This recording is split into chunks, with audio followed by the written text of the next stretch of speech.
There is a version of your life that already exists, not in the world, but in your mind. You've seen it.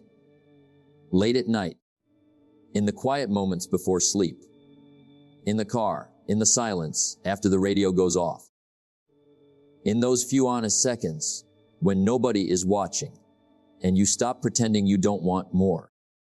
You've seen the version of you who finished what they started, who built the thing, who became the person everyone doubted they could become.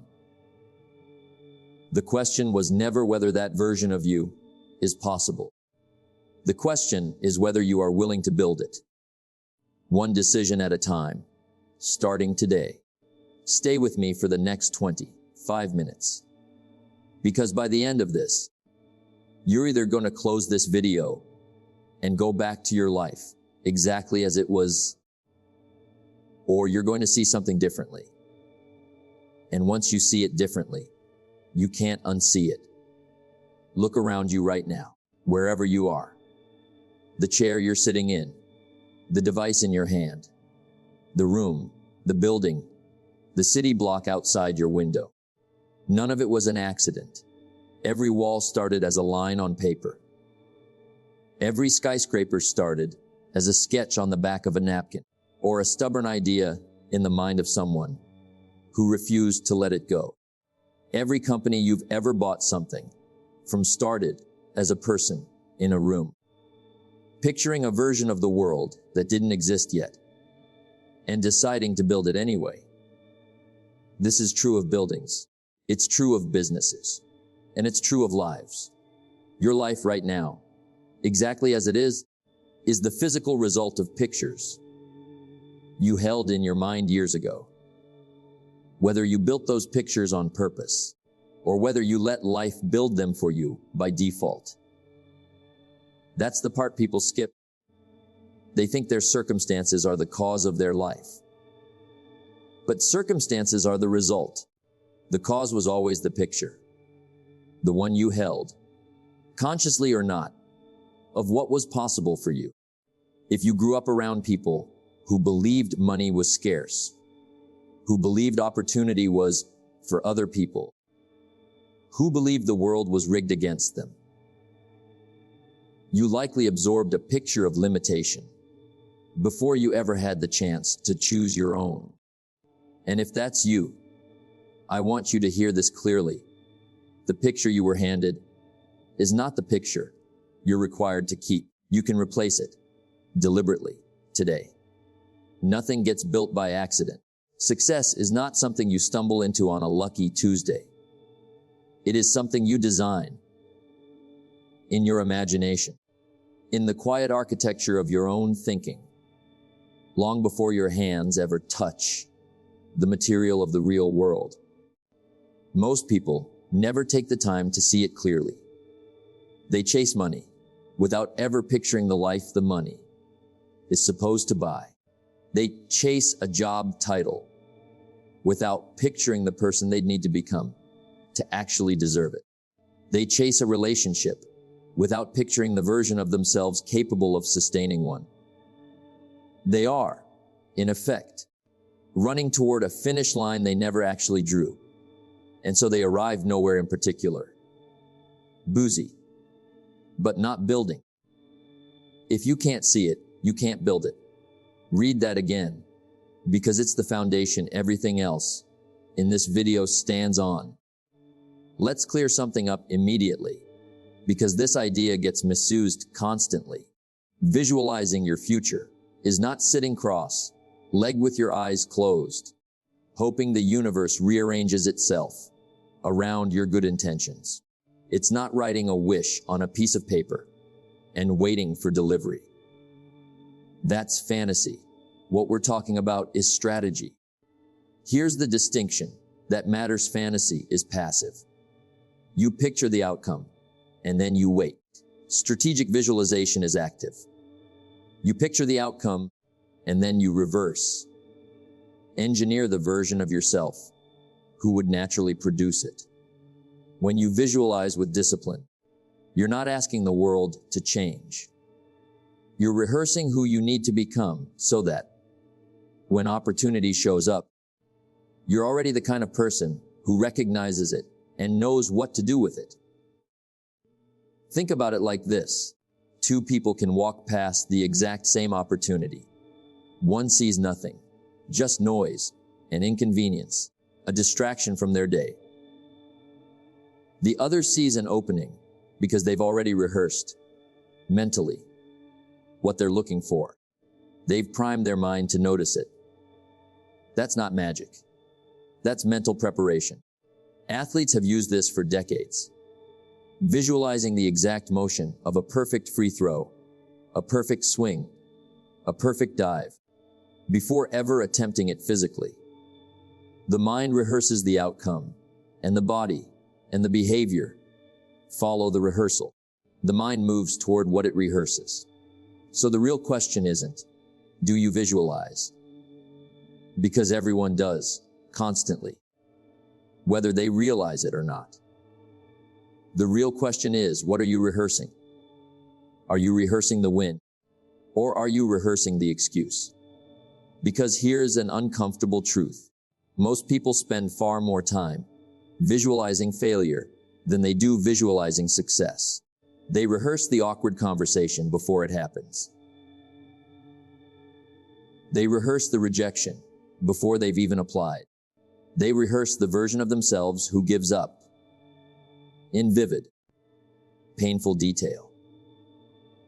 And then they wonder why that's the version that shows up when it matters. If you're going to rehearse anything, rehearse on purpose. Rehearse the version of you who follows through. Rehearse the version of you who stays calm under pressure. Rehearse the version of you who keeps their word to themselves, especially when no one else would know if they broke it. That rehearsal, repeated daily, is not wishful thinking. It's identity construction. Here's something worth sitting with. You cannot consistently outperform the picture you hold of yourself. If, deep down, the picture you carry is of someone who is undisciplined, someone who starts things and doesn't finish them, someone who is just not that kind of person, you will unconsciously act in ways that protect that picture, even if it's a picture you hate. This is why some people can receive a windfall, a bonus, an inheritance, a lucky break, and lose it within a year. Not because they're careless people, because internally, their self-picture didn't match the external result. And when reality and self-image disagree, self-image almost always wins. People will sabotage outcomes, quietly and unconsciously, to bring their life back in line with the picture they believe is true about themselves. This is also why some people can lose everything. A business, a relationship, a reputation, and rebuild it again within a few years. Because internally, their self-picture was never, I am someone who has money, or I am someone who has this relationship. Their self-picture was, I am someone who builds. And a person who believes that about themselves will keep building, regardless of circumstance, because the belief is the constant, not the current bank balance. So before we talk about goals, we have to talk about identity. Because a goal without an identity shift, behind it is just a wish with a deadline attached. Ask yourself honestly, who do I currently believe myself to be? Not who do you want to be? Who do you actually, quietly, privately believe you are when no one's watching and you're not performing for anyone? That belief is the ceiling. Everything you build sits underneath it until you change it. And you can change it, not by pretending, not by lying to yourself, but by accumulating small pieces of evidence that contradict the old picture. Every time you do the hard thing instead of the easy thing, you're not just completing a task. You're collecting proof that the new identity is real, proof that the picture is shifting. That's what real visualization does over time. It's not one dramatic moment of clarity. It's evidence, compounding, day after day, until the new picture becomes the obvious one, the one that feels true, because by then, it is. But let's be honest about something else. A picture without a plan is just a daydream with good lighting. Vision has to be followed by discipline, or it stays exactly where it started. In your head, comfortable, unchallenged, and completely useless to your actual life. You see the goal clearly. Good. Now you go to work on it daily, in small, unglamorous, often invisible steps that nobody claps for. Nobody builds a fortune, a body, a skill, or a reputation in one dramatic moment. There is no single Tuesday where everything changes. It's built in the quiet repetition. Nobody applauds. The early mornings before anyone else is awake to see them. The extra hour spent refining something that already looks good enough to everyone but you. The discipline that shows up specifically when motivation has already left the building. And all that's left is the decision you made to yourself days or weeks ago that you'd show up regardless of how you feel. Motivation is a spark. It's useful for starting something. It is completely unreliable for finishing something. If you wait to feel motivated before you act, you will spend most of your life waiting. Discipline is what fills the gap between the spark and the finish line. It's not exciting. It's not going to trend, but it's the only thing that has ever reliably built anything of consequence. Here's a practical way to think about this. Break the vision into a mountain, and then refuse to look at the whole mountain while you're climbing it. Look only at the next step, the next hour of work, the next rep, the next page, the next difficult conversation you've been avoiding. Vision gives you direction, but it is not a fuel you burn while you're doing the actual climbing. The step in front of you is the fuel. Visualize the mountain when you need direction. Then look down and climb one step at a time. This is also where most people quietly fail. Not because their vision was wrong, but because they kept looking at the entire mountain every single day, got overwhelmed by the distance, and mistook that overwhelm for a sign they were on the wrong path. You are not on the wrong path just because the mountain is far away. Every worthwhile mountain is far away in the beginning. That's what makes it worth climbing. Here's what most people won't tell you, because it's uncomfortable. Not choosing a vision for your life is still a choice. Drift is a decision. It just doesn't feel like one, because nobody signs a form for it. Every year you delay defining what you actually want. Clearly, specifically, on paper, is a year you've quietly handed over to whatever pulls hardest on your attention. Your phone, other people's expectations, the path of least resistance, circumstance. And circumstance is a terrible author. It has no interest in your potential. It will write you a perfectly forgettable story if you let it hold the pen for long enough. You don't have to have it all figured out today. Nobody does. Not the people who look like they do on a screen. Not the people whose lives look finished from the outside. What looks finished from the outside is almost always still being built quietly, out of view. But you do have to decide. Decide what you're building. Decide who you're becoming on purpose instead of by accident.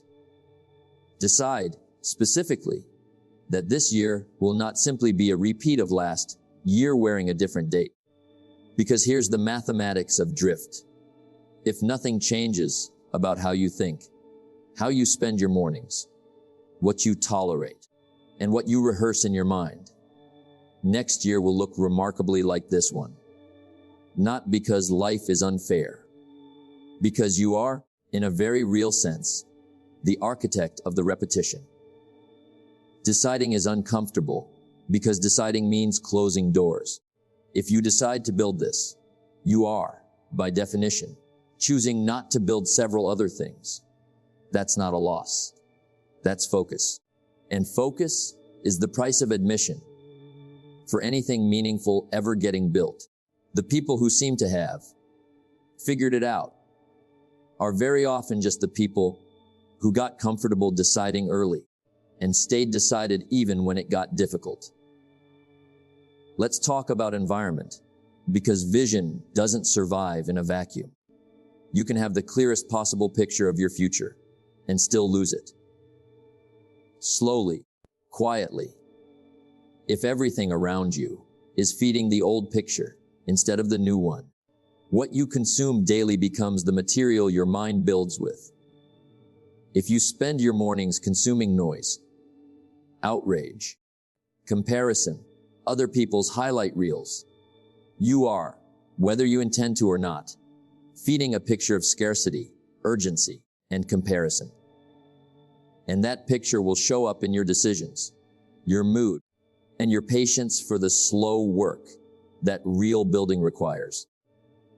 If instead you spend those same minutes feeding the picture you're trying to build, reading something that sharpens your thinking, reviewing your goals, rehearsing the version of you who follows through, you are, quite literally, constructing the mental material your future will be built from. This isn't about becoming rigid or cutting yourself off from the world. It's about noticing that attention is not neutral. Whatever you give your attention to, repeatedly, becomes the lens you see your life through. Same goes for people. You will, slowly and often without noticing, start to sound like the 5 people you spend the most time around. Their standards become your baseline. Their ceiling becomes your ceiling, unless you deliberately choose otherwise. This isn't a call to abandon people. It's a call to be honest about what you're absorbing and to make sure at least some of your inputs daily are feeding the picture you're actually trying to build, not the one you're trying to leave behind. At some point, and this is not a maybe, this is a guarantee, the picture you're building will get tested. You'll have a week where nothing goes right. A setback that makes the vision feel embarrassing, almost naive, compared to the difficulty of the actual moment you're standing in. Self-doubt doesn't ask for permission. It shows up uninvited, usually right when you're closest to a breakthrough you can't yet see. This is the part nobody puts in the highlight reel, because it isn't inspiring in the moment. It's just hard. But this is also exactly where the difference gets made between the people who eventually build the picture and the people who quietly let it fade back into maybe someday. When the picture gets tested, you have 2 options. You can treat the difficulty as proof that the vision was wrong, or you can treat the difficulty as the tax every worthwhile vision requires you to pay. Almost nothing valuable gets built without a stretch of time where it looks like it might not work. That stretch is not a sign to stop. It's usually a sign you're getting close to the part that actually separates you from everyone who quit 1 week earlier. Hold the picture loosely enough to adjust the plan, but tightly enough that a bad week doesn't get to make permanent decisions about your future. Setbacks are data. They are not verdicts. Nobody feels the weight of a single small decision. That's exactly why small decisions are so powerful and so dangerous, depending on which direction they're pointed. Skipping 1 workout doesn't ruin your health. Reading 10 pages doesn't finish your education. 1 difficult conversation you finally have doesn't complete the relationship. Individually, small decisions feel almost weightless. But nothing important is ever built from 1 decision. It's built from the same decision, made consistently, compounding quietly in a direction you can't always see day to day. The same way you can't watch a tree grow, even though you can absolutely see the difference between the tree today and the tree 5 years ago. This is the part that requires the most patience, because compounding is invisible in the short term and undeniable in the long term. Most people give up in the invisible phase right before the results would have become obvious, because the invisible phase doesn't reward you with proof. It only rewards you with the decision to keep going, again, with no guarantee attached. That's the actual test. Not talent, not luck.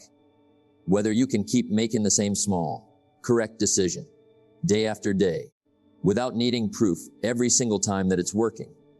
So close your eyes, if you want to. Picture it, clearly, specifically, honestly.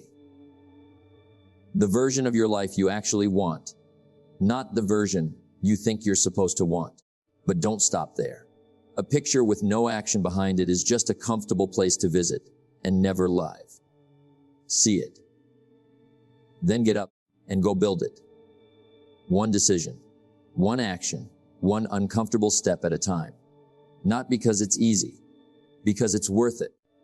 Your future is not something that happens to you while you wait for it to arrive. It's something you construct, decision by decision, on days when nobody's watching and no one would know if you quit. Visualize it, then make it happen.